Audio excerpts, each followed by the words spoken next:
Shalom, selamat malam. Kembali kita berjumpa di dalam kebenaran firman Tuhan melalui persekutuan kita di pertengahan minggu pada malam hari ini. Mari kita tunduk kepala sebelum kita belajar kebenaran firman Tuhan. Bapa, di dalam nama Yesus Kristus, hamba-Mu bersama umat-Mu mengucap syukur kalau sampai pada kesempatan malam hari ini kami masih diberikan kesempatan untuk menikmati firman-Mu. Firman-Mu adalah pelita bagi kaki kami dan terang bagi jalan kehidupan kami. Terima kasih Tuhan, hadirlah di tengah-tengah kami, layak, suci dan kuduskan kami, karena kami percaya oleh pengampunan-Mu senantiasa kami beroleh kelayakan untuk senantiasa menghampiri Tuhan di dalam setiap saat-saat hidup kami. Terlebih malam hari ini kami bersekutu bersama umat-Mu. Di rumah mereka masing-masing kiranya lawatan Tuhan sama seperti Engkau melawat hamba-Mu di tempat ini. Dalam Kristus kami berdoa. Haleluya. Amin. Bapak Ibu Saudara dikasihi oleh Tuhan, pada kesempatan malam hari ini kita akan belajar firman Tuhan dari 2 Korintus 9 ayat yang ke-6. Nanti kita akan terus dalam penjelasannya ayat yang berikutnya. Namun kita akan membaca di ayat yang ke-6. 2 Korintus 9 ayat yang ke-6, judulnya di sini dalam perikop yang ada di lembaga Alkitab adalah memberi dengan sukacita membawa berkat. Namun pada malam hari ini saya ingin memberikan judul kecil dari bacaan kita adalah memberi yang menguntungkan, ya. Memberi yang menguntungkan. Baik, saya akan baca di ayat yang ke-6 dalam 2 Korintus 9. Camkanlah ini, orang yang menabur sedikit akan menuai sedikit juga, dan orang yang menabur banyak akan menuai banyak juga, ya. Di sini Rasul Paulus tidak hendak menyoroti besar atau kecilnya suatu pemberian, ya. Tapi Paulus sedang menjelaskan kepada kita dari urutan yang nanti akan kita baca adalah tentang bagaimana ukuran yang sebenarnya, ya. Sehingga rumusan ini sudah banyak orang Kristen mengetahui, ya, bahwa memberi itu menguntungkan. Namun kalau saya perhatikan tidak banyak orang Kristen yang mengambil manfaat itu sendiri, ya. Mereka tahu, ya, mungkin kita juga banyak tahu tentang bahwa memberi itu menguntungkan. Tapi ketika kita masuk lebih dalam lagi, banyak orang yang kemudian tidak mau melanjutkan ke dalam langkah berikutnya, bahwa memang ini mengambil keputusan untuk memberi, ya, di dalam pekerjaan Tuhan ini menjadi sebuah gaya kehidupan rohani dari Kristen, ya. Karena kenapa? Karena di dalam kekristenan kata menabur seringkali kita dengar, kata menabur seringkali kita juga jumpai dalam setiap peribadatan, penyampaian firman, diskusi, obrol-obrol, ya, soal sharing-sharing begitu. Sering juga bicara soal menabur. Bapak Ibu Saudara yang dikasihi oleh Tuhan, karena memberi itu memberikan keuntungan, maka kita perlu juga di sini supaya tidak gagal memahami ini, atau yang sering sekarang disebut dengan gagal paham gitu, ya. Kita perlu simak uraian firman Tuhan pada malam hari ini. Nah, saudaraku, yang pertama adalah bahwa memberi hakikatnya bukanlah kehilangan. Memberi bukanlah kehilangan, tapi memberi adalah sebagai tindakan investasi.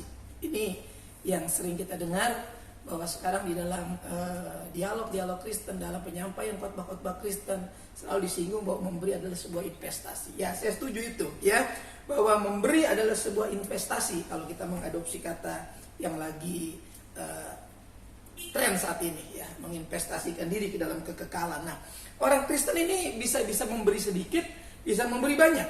Bisa saja orang Kristen bisa memberi sedikit, orang Kristen bisa memberi banyak, bisa saja.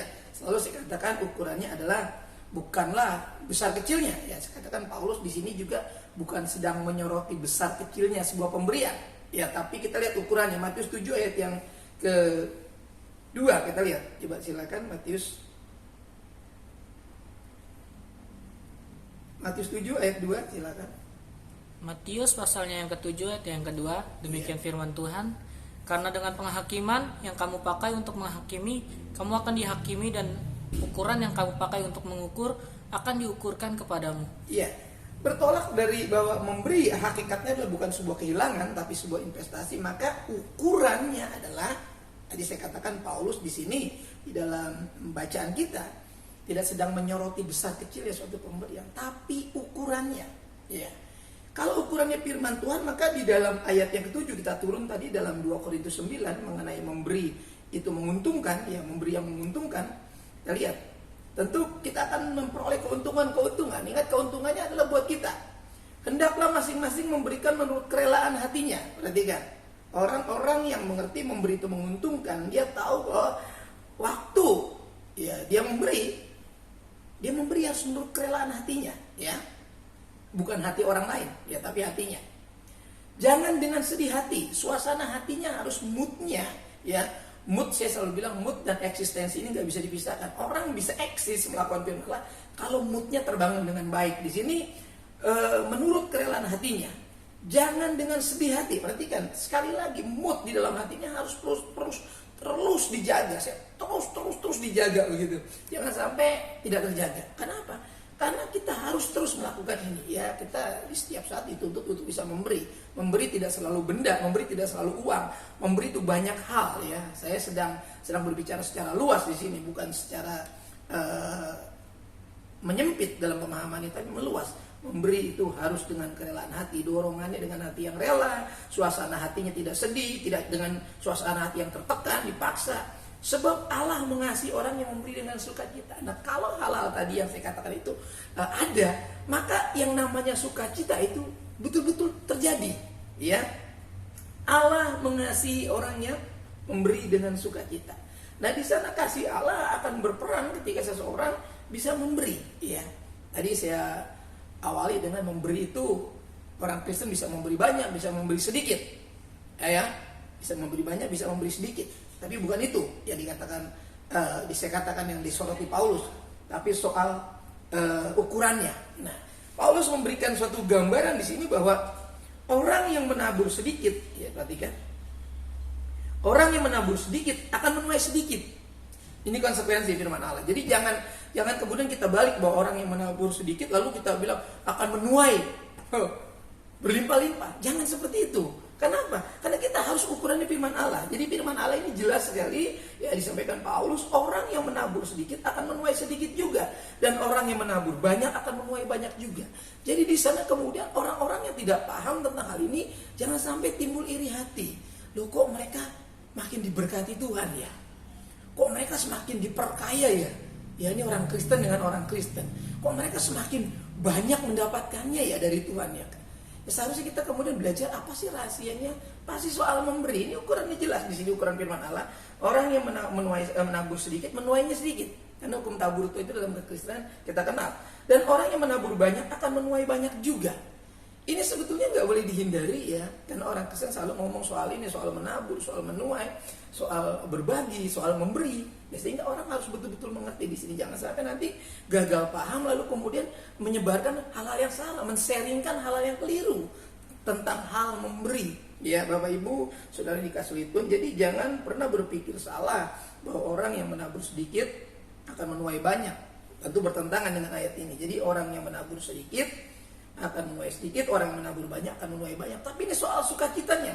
Kalau orang yang memberi sedikit, diperhatikan, dengan kerelaan hatinya, dengan tidak dipaksa, dengan tidak sedih, Allah mengasihi dia, ya. Allah mengasihi dia, ya. Karena orang yang seperti itu memberi dengan sukacita. Jadi baik orang yang memberi banyak, baik orang yang memberi sedikit harus memiliki unsur-unsur tadi, sehingga kemudian kasih Allah akan nyata ketika dia memberi, walaupun dia memberi sedikit, memberi banyak, tapi karena dia memberinya dengan hati yang gembira, hati yang sukacita, hati yang lepas, hati yang tidak terikat. Berarti kan persoalan hati adalah persoalan terikat atau terlepas, ya. Bapak Ibu Saudara dikasih oleh Tuhan. Jadi orang-orang ini ngerti bahwa mereka memberi itu berinvestasi, ya. Ya, tadi saya katakan bahwa memberi hakikatnya bukan kehilangan, itu yang Paulus mau soroti, tapi sebuah tindakan menginvestasikan. Bayangkan, yang diinvestasikan itu yang kelihatan, tapi pemahamannya kepada yang tidak kelihatan. Kenapa? Karena apa yang kita lakukan itu berefek kepada kekekalan. Selalu saya bilang hal pemberian kita bukan menjadi syarat untuk diselamatkan. Ini harus dipegang teguh, karena keselamatan kita itu karena iman kepada Yesus Kristus, itu kasih karunia. Ya, bukan jerih lelah kita, bukan karena kita sering berbagi, sering memberi lalu kita supaya masuk surga, bukan. Kalau kita melakukan ini, saudara, kalau saudara suka memberi, saya sudah suka memberi, ya besar atau kecil, itu karena kita sudah diberkati oleh Tuhan, ya, bukan supaya diberkati. Bayangin, saudara, ya. Ini kalau kita salah memahami ini, kita pikir ayo kita memberi supaya nanti kita diberkati. Ini pengajaran yang keliru. Kita memberi karena kita sudah diberkati. Ya, bahkan saudara bisa melakukan firman Allah karena saudara sudah menikmati kenikmatan di dalam Tuhan. Ya, Bapak Ibu saudara dikasih oleh Tuhan. Sesuatu yang pasti, sesuatu yang jelas yang akan kita terima adalah kalau kita bisa menginvestasikan secara benar ya. Ini dasar kebenarannya ada firman Allah, supaya kita nanti bergairah dalam memberi, jangan dengan paksa, jangan dengan tekanan. Ya baik memberi sedikit, memberi besar, jangan karena ditekan, ya. Jangan karena dipaksa, jangan karena suasana hatinya lagi gembira baru mau memberi, ya. Dipastikan suasana hati harus selalu baik. Ya, jangan ada orang yang memberi dengan sedih, ya. Pernah kita ingat orang muda yang kaya, dia pergi gak jadi memberi, membagikan ke orang miskin karena banyak hartanya. Selalu saya katakan memberi soal hati yang lepas, ya, soal hati yang merdeka, soal hati yang bebas. Karena nggak mungkin dengan hati yang terikat kita bisa memberi. Pada siapa mengikatkan dirinya kepada dunia, dia tidak bisa. Pada siapa terikat kepada mamon, tidak bisa. Ya, orang-orang Kristen dengan mamon diberikan satu hikmat, yaitu mengikat persahabatan dengan mamon. Artinya apa? Orang bisa mengelola, memanajemen. Ketika itu tidak bisa menolong, kamu bisa diterima di kemah abadi, kata firman Allah. Ya, jadi mamon di tangan kita yang bisa kita berikan. Sekarang kan mamon kita bisa pakai alat untuk kita melakukan kebenaran firman Allah dengan menabur, ya, dengan memberi, dengan menolong, dengan berempati di masa-masa seperti ini. Mamon bisa menjadi sahabat, ya. Tapi kalau mamon diperlakukan sebagai sesembahan, maka ini yang kemudian menjerat banyak orang Kristen, seperti orang muda yang kaya tadi yang tidak lepas dan dia terikat, dia pergi dengan sedih karena banyak hartanya. Waktu Yesus tawarkan untuk dia bisa berbagi, ya, kepada orang-orang miskin. Bapak Ibu, saudara yang dikasihi oleh Tuhan, saya mengajak saudara membaca ya standar firman Tuhan yang kita pakai, yang kita harus pahami apa yang terjadi waktu saudara berinvestasi dalam memberi. Ya, karena memberi adalah sesuatu yang menguntungkan. Kita lihat Amsal pasal 19 ayat 17. Amsal pasal yang ke-19 ayat yang ke-17. Demikian firman Tuhan, siapa menaruh belas kasihan kepada orang yang lemah, memiutangi Tuhan yang akan membalas perbuatannya itu. Ya, apa Tuhan kekurangan? Apa Tuhan pernah pinjam sama kita? Tidak, ini bahasa Alkitab yang dituliskan. Ya, orang yang memiliki belas kasihan, orang yang berempati, orang yang bisa memberi entah besar entah kecil, dia mempiutangi Tuhan. Seolah-olah Tuhan punya utang sama dia. Tidak sebetulnya. Tapi ini sebuah praktek yang harus kita pahami, bahwa orang-orang yang mau memberi, mau berinvestasi di dalam kehidupan yang kekal, ya, yang dimana nanti mereka akan memiliki harta yang tidak bisa habis, tidak bisa rusak, tidak bisa dibongkar maling, tidak bisa dimakan ngengat dan karat, tidak bisa lapuk, tapi harta itu kekal. Orang-orang ini tahu waktu dia memberi, bahwa dia mempiutangi Tuhan. Seolah-olah kayaknya Tuhan kekurangan, padahal tidak. Tapi ini suatu dasar tindakan mana Tuhan pasti balas, ya, melayani dengan kasih Tuhan ini. Ya, orang-orang bisa memberi, mempiutang itu, dia melayani dengan kasih Tuhan. Ya. Bayangin waktu kita bisa memberi besar atau kecil, kita sedang melayani Tuhan dengan kasih. Ya, coba ulang sekali lagi ayat tadi ya supaya lebih jelas. Perhatikan. Amsal pasal 19 ayat yang ke-17. Siapa menaruh belas kasihan kepada orang yang lemah, memiutangi Tuhan yang akan membalas perbuatannya itu. Iya. Bapak Ibu sudah dikasih oleh Tuhan, sifat belas kasihan ini sifat ilahi, sifat Tuhan. Jadi orang-orang yang bisa memberi entah besar entah kecil pemberiannya, ini orang-orang yang bersifat manusia Tuhan, manusia ilahi, manusia Kristus. Karena saya bilang kemarin dalam sebuah penyampaian, ya, firman Tuhan bahwa orang kikir itu nggak masuk dalam kehidupan yang kekal. Bayangin, ini orang kikir, ya. Sifat-sifat kikir nggak boleh ada dalam diri kita sekecil apapun. Karena orang-orang yang sudah lahir dalam Kristus, orang-orang yang memiliki sifat-sifat Kristus. Saya pernah katakan juga dalam sebuah khotbah terdahulu bahwa tentang orang Samaria yang murah hati. Yesus tidak menyebut dirinya sebagai Lewi, tidak sebagai imam, tapi dia menggambarkan diri sebagai orang Samaria. Memang orang-orang pada waktu itu mengklaim Yesus sebagai orang Samaria dikatakan. Ya, karena latar belakang Yesus yang di mata mereka, menurut mereka kurang baik. Ya, Yesus beginilah begitulah itu pandangan mereka, maka mereka tidak mau mendengarkan pengajaran itu. Sehingga mereka selalu membantah. Tapi ketika Yesus mengatakan orang yang murah hati, ya, dia memakai kata orang Samaria, saudaraku. Orang Samaria ini melakukan dengan kasih, dengan rela, tidak paksa. Ya, di hatinya tidak ada paksaan. Kemudian hatinya rela, tidak sedang sedih. Bayangin, dia bisa lakukan, dia basuh orang itu, dia balur, dia obati, dia serahkan ke penginapan, dia bawa dengan kendaraannya, ya, dengan keledainya. Lalu dikatakan kalau ada yang kurang, ya, ada tagihan-tagihan, nanti kalau aku datang aku tutup, aku lunasi. Bayangin saudaraku, enggak cuma menolong orang itu, tapi menjamin orang yang turun dari Yerusalem ke Yeriko yang babak belur dibegal, itu ditolong oleh orang Samaria full, total, ya, penuh, tidak separuh. Tidak cuma dibasuh, diangkat waktu orang itu terkapar dan tidak berdaya, tapi dibawa dikasih ke penginapan. Ya entah berapa lama saya tidak tahu. Tapi kalau aku kembali, kata dia, kalau ada tagihan-tagihan yang lain, aku akan lunasi. Bayangin saudaraku. Ini sifat belas kasihan, ini sifat Tuhan. Saudara tahu dalam Galatia 5:22, dibaca Galatia 5, itu buah roh. Jangan salah paham dengan buah roh, ya. Sehingga setiap kata-kata dalam buah roh ini penting dicermati. Dulu saya pernah bilang, kenapa self control atau penguasaan diri di belakang, tidak di depan? Kenapa kasih yang di depan? Kasih adalah Kristus sendiri. Kristus harus tetap yang terutama. Tapi penguasaan diri ditaruh di belakang, karena semua nggak akan ada artinya tanpa penguasaan diri. Saya sadar betul ketika saya tidak menguasai diri, misalkan saya marah kepada anak saya merasa sedih. Saya berdoa, kenapa saya harus marah? Kenapa?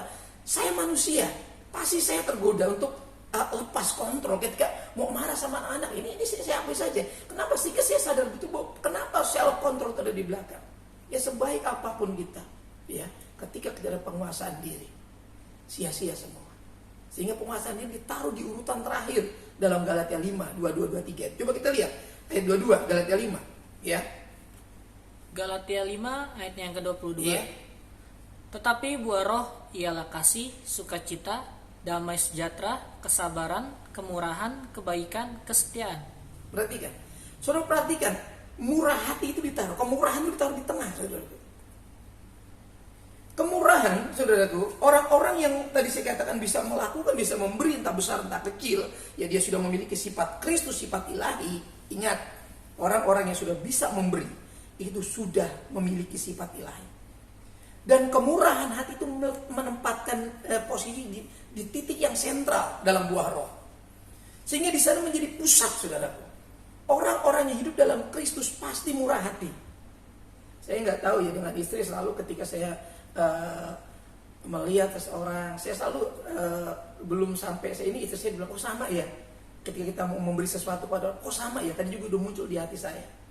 Ya, makanya saya katakan setiap saya ada berkat selalu kepinginnya mau bagi aja, saudara. Itu sama dengan istri saya. Kenapa? Saya selalu mengatakan bahwa nggak ada yang kita banggakan di sini. Ya, saya bisa bertahan sampai ini karena pemeliharaan Tuhan. Ya, saudara-saudara bisa dipakai Tuhan untuk pemeliharaan kehidupan saya, itu luar biasa. Orang-orang lain juga dipakai Tuhan. Saya sampai hari ini masih tetap bergairah karena saya tahu saya dipelihara Tuhan. Banyak saudara-saudara yang murah hati, ya. Banyak saudara-saudara yang memiliki sifat ilahi di keluarga eklesia ini. Kalau enggak, saya nggak mungkin bertahan sampai hari ini, saudaraku. Ya, ya saya mungkin bisa baca firman, tapi kalau saya nggak makan bagaimana? Ya, saudara digerakkan Tuhan untuk pemeliharaan saya. Saya harus katakan saudara manusia ilahi. Ya, tapi kalau saudara nggak bisa lakukan itu, ya kita masih harus terus berdoa lagi. Jangan sampai kemudian kita tidak memiliki sifat seperti Kristus, ya. Sehingga orang-orang yang mengatakan penuh Roh Kudus, ya bisa berkarunia, kalau dia nggak ada murah hati, ngomong kosong, saudaraku. Murah hati ada di titik paling sentral dalam buah roh. Ya, tidak di bagian pertama, tidak di bagian ke-6, tapi di tengah dia, di titik tengah. Kemurahan hati, saudaraku. Ini sifat Kristus. Jadi dari seluruhnya, saudaraku, betapa pentingnya kemurahan hati adalah sifat Tuhan yang harus kita miliki dari 9 karakteristik dalam buah roh itu, saudaraku.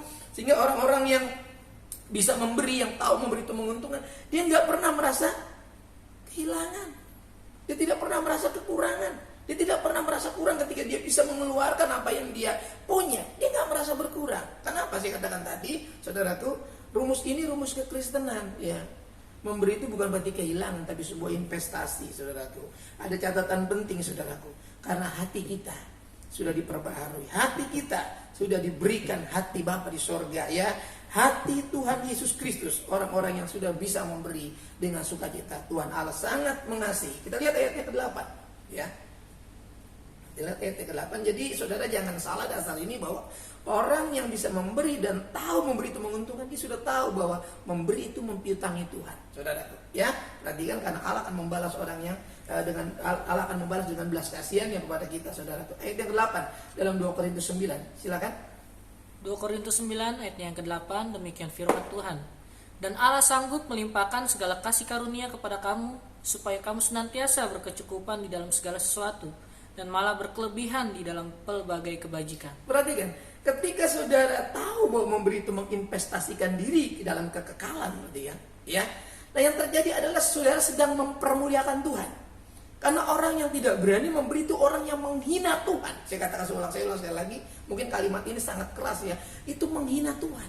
Bayangin saudara. Tuhan itu memiliki sifat belas kasihan dan sifat murah hati belas kasihan sudah ditaruh dalam hati orang Kristen. Nah, ketika kita tidak memperagakan itu, kita sedang menghina bahwa Tuhan sanggup melimpahkan. Makanya jangan salah kalau kemudian kita tidak pernah merasa kelimpahan kasih karunia. Saudaraku, kelimpahan harta berbeda dengan kelimpahan kasih karunia. Banyak orang yang dilimpahi harta benda tapi tidak dilimpahi kasih karunia. Di dalam kasih karunia terdapat kekayaan Kristus yang dalam Galatia 5:22 tadi itu kekayaan Kristus. Kasih, kemurahan, ya baca terus sampai 9 tuh. Sampai penguasaan diri itu kekayaan kasih karunia. Dan banyak orang-orang kaya di dunia ini yang pada akhirnya tidak punya kasih, tidak punya kemurahan, ya kan? Dan juga tidak ada penguasaan diri dan berakhir di hotel Prodeo. Ya, padahal sudah kaya, bukan miskin. Dan mendekam di dalam tali besi. Kenapa? Karena mereka tidak punya kekayaan kasih, mereka cuma kaya harta. Tapi tidak punya kekayaan Kristus. Maka saya katakan, celakanya kita orang Kristen kalau sudah kita tidak punya kaya harta, kita tidak punya kekayaan kasih, ini paling celaka, saudaraku, paling celaka. Ya, sudah nggak kaya di dunia, nggak kaya juga secara ilahi. Ya. Kalau saya mungkin kalau Tuhan gak izinkan saya kaya harta benda, tapi saya rindu punya kekayaan senantiasa secara ilahi. Karena saya tahu itu gak mungkin dirampas oleh siapa, gak mungkin dimaling ya, gak mungkin habis ya. Mau berapa keturunan pun gak akan habis ya. Itu kan terus diwariskan. Kalau kita hidup benar ya. Orang-orang yang bisa hidup benar, hidup taat, hidup kudus suci itu bisa diwariskan, itu abadi. Tapi kalau harta benda yang kita wariskan ya berapa keturunan pun habis sudah selesai. Ketika keturunan yang berikutnya tidak bijak, ya selesailah semua harta benda itu. Saudaraku yang dikasih oleh Tuhan, jangan sampai kita tergolong sebagai orang-orang yang menghina Tuhan. Justru kita harus tahu bahwa memberi itu menguntungkan buat kita, saudaraku. Allah sanggup melimpahkan. Perhatikan, kalau Allah melimpahkan, siapa yang dapat membendung kasih karunia? Sukacita itu yang enggak mungkin bisa ditemukan di mana-mana. Itu pasti ada di dalam kasih karunia, dalam kekayaan itu. Apalagi kegembiraan, kemampuan untuk menikmati itu ada di sana.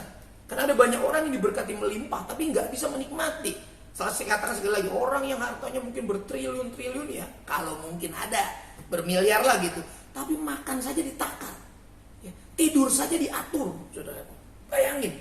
Dan setiap waktu harus dikontrol. Bayangin, saudaraku, betapa nggak enaknya hidup seperti itu. Tapi saya dan saudara mau makan jam berapa saja, mau tidur jam berapa saja, ya kan? Ya kan? Kita bisa nikmati, kita bebas hidup dalam anugerah Tuhan, namun dalam hikmat Roh Kudus, saudaraku. Ya, perhatikan, supaya kamu senantiasa berkecukupan. Ini standar hidup yang diajarkan Yesus.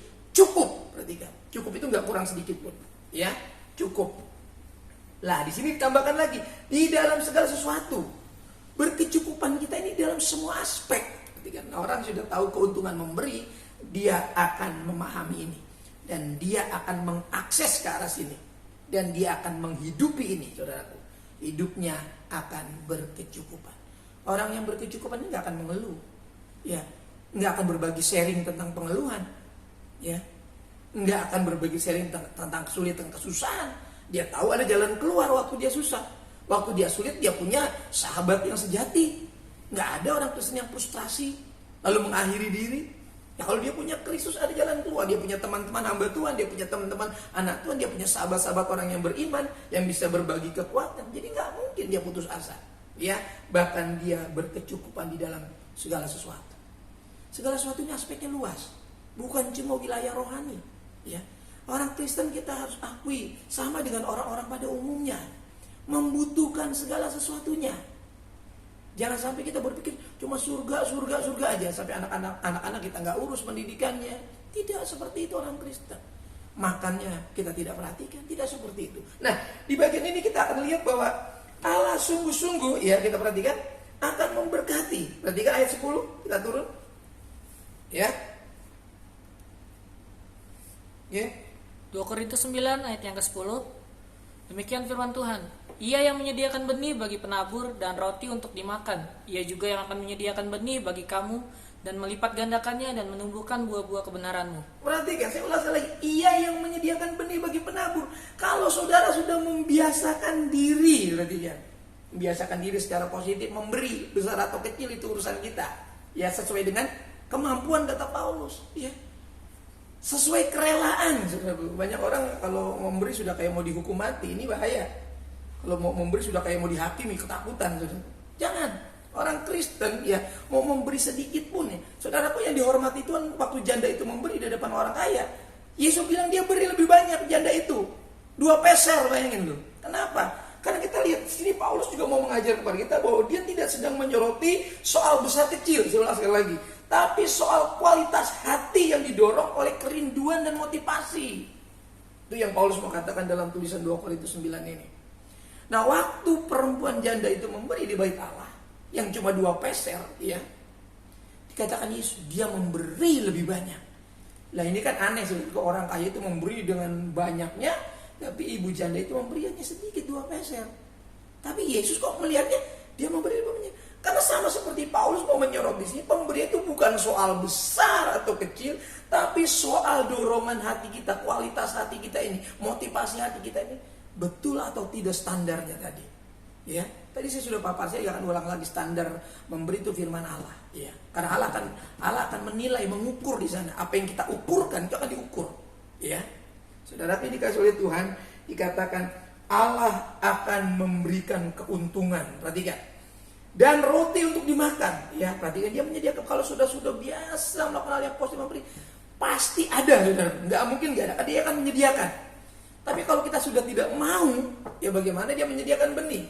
Dia bukan cuma memberikan kebenaran dari benih firman Allah, tapi apa yang kita lakukan, saudaraku. Kita nggak hanya bisa memberi doa, memberi ucapan semangat ya. Kamu nggak bisa bilang, kata Yesus, pergilah dalam suasana dingin, kita nggak kasih dia mantel, kata Yesus, nggak mungkin. Terus orang minta makan, kita udah pulang lah, besok nanti saya kirim, nggak bisa. Kalau itu ada pada kita, beri. Dan saya sudah sering diperhadapkan pada hal itu. Saya nggak mungkin bilang nggak ada. Lah wong saya terima juga dari umat Tuhan, dari jemaat Tuhan yang Tuhan pakai untuk masih nggak waktu orang maaf ya nggak ada. Saya selalu diskusi dengan istri. Lalu selalu sama petunjuk ke dalam hati saya. Saya berdoa kepada Tuhan, hati saya damai sejahtera. Wah ini memang saya takut. Saya katakan orang-orang yang datang itu utusan-utusan Tuhan. Malaikat-malaikat Allah yang bermanifestasi dalam rupa manusia yang menguji apakah hati saya lepas atau terikat kepada ketika orang memberi saya sejumlah uang. Lalu saya tahan itu, saya ikat. Nah, saya diuji seperti itu. Makanya saya selalu mengatakan bahwa memberi menjadi gaya hidup rohani kita. Walaupun itu bukan syarat sebuah keselamatan. Tapi orang-orang yang sudah diselamatkan, orang-orang yang percaya, sudah punya iman bahwa Yesuslah yang menyelamatkan. Ya. Karena keselamatan hanya iman pada Yesus, orang itu harus bisa memiliki sifat-sifat Kristus. Kemudian sedikit lagi, ya. Menyediakan benih bagi kamu dan melipat gandakannya dan menumbuhkan buah-buah kebenaran. Perhatikan, orang-orang seperti ini akan bertumbuh dan buah-buah kehidupan itu bisa nikmati. Kita nggak cuma bertumbuh, saya bilang kemarin sebelum pandemi semua kita bertumbuh, wah sukacita di ibadah di gereja, bernyanyi. Sekarang di gereja nggak ada kebaktian, ya cuma hamba Tuhan sekeluarga di pastori. Ya, tapi buah-buah kebenaran kita harus muncul sekarang, empati, ya. Sekarang kita nggak hanya bisa khotbah, nggak hanya bisa tentang cerita firman Tuhan, nasihat. Ada yang bisa kita berikan. Karena mereka nggak cuma butuh nasihat sekarang. Hari-hari ini banyak yang perlu kita tolong. Besar kecil yang kita bisa lakukan. Ada nasihat, kita kasih nasihat. Ada nasihat, ada berkat kita bisa kasih. Ada makanan kita bisa kasih. Karena kita sudah menerimanya. Jadi di sana Tuhan akan menumbuhkan buah-buah kebenaran. Maka kebenaran kita itu akan nyata. Buahnya akan ada. Kan ada buah kebenaran. Ada buah pertobatan, ada buah Roh Kudus. Ada banyak buah dalam kekristenan. Supaya apa? Supaya kita akan melihat pelipat gandaan. Pelipat gandaan. Supaya kita beroleh keuntungan daripada Tuhan. Jadi kita yang diuntungkan, ya. Coba Filipi 4 ayat 17 sebagai ayat penutup. Dari ayat pembacaan kita sampai ayat 10. Tadi ayat 6 sampai 10. Filipi pasal yang keempat. Ayat yang ke-17 sebagai ayat penutup, ya. Ayat yang ke-17, demikian firman Tuhan.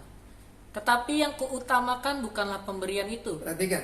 melainkan buahnya yang makin memperbesar keuntunganmu. Perhatikan. Saudaraku, bukan besar kecilnya pemberian. Saya ulang sekali lagi. Orang Kristen diajar bukan besar. Tapi kalau ada besar silakan. Kenapa? Karena yang memberi besar akan menuai besar. Ini ayat pertama kita tadi. Jadi jangan diputar balik. Yang memberi sedikit ya pasti nuainya sedikit. Ini gak bisa dipatahkan. Ini kebenaran. Namun yang saya mau katakan, diulang sekali lagi. Ya ini yang saya mau katakan supaya kita ngerti keuntungannya. Tetapi yang kuutamakan bukanlah pemberian itu, melainkan buahnya yang makin memperbesar keuntunganmu. Buahnya. Orang lain bisa menikmati buahnya dan keuntungannya buat kita. Nama kita tercatat dalam buku kehidupan. Dicap sebagai anak-anak Allah yang murah hati. Dan kita bisa menjadi kesaksian. Bisa menjadi berkat. Saya berharap kita tidak tergolong sebagai orang-orang yang ditolak oleh Tuhan karena tidak memiliki sifat-sifat ilahi seperti Kristus. Ya, kita harus betul-betul terbuka hati kita. Saya mengatakan kepada kita semua supaya kita menikmati akses langsung pada berkat-berkat Tuhan. Bukan cuma rohani, tapi pemeliharaan di masa-masa pandemi ini, saudaraku. Apapun bisa menjadi celah dalam kehidupan kita untuk kuasa-kuasa itu masuk menyerang kita. Tapi kalau kita tinggal dalam kebenaran, ya, Allah akan 100% menguasai kita.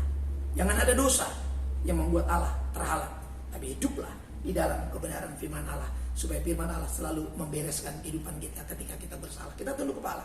Bapa, dalam nama Yesus, hamba-Mu sudah berhenti mengatakan firman-Mu, namun firman-Mu sangat luar biasa menjernihkan, mencerdaskan hati kami. Terima kasih, kiranya umat Tuhan juga memahami perihal memberi ini menguntungkan bagi kami. Kami percaya nama Tuhan akan dipuji oleh setiap orang ketika mereka menjumpai hidup kami sesuai dengan firman Tuhan. Bapa, kami tidak mampu tanpa Tuhan. Kami tidak mampu tanpa pertolongan Roh Kudus. Kami rindu memperagakan firman Tuhan dengan pertolongan Roh Kudus. Bukan dengan kuat kami, bukan dengan gagah kami, tapi dengan pertolongan Roh Kudus. Kami percaya kami semua diberkati, kami semua sudah dipelihara oleh Tuhan, sehingga patutlah malam hari ini kami mempermuliakan nama Tuhan, dan kami diperteguhkan kembali iman kami senantiasa dengan kebenaran firman Tuhan. Terima kasih, terpujilah Tuhan kekal selama-lamanya. Amin.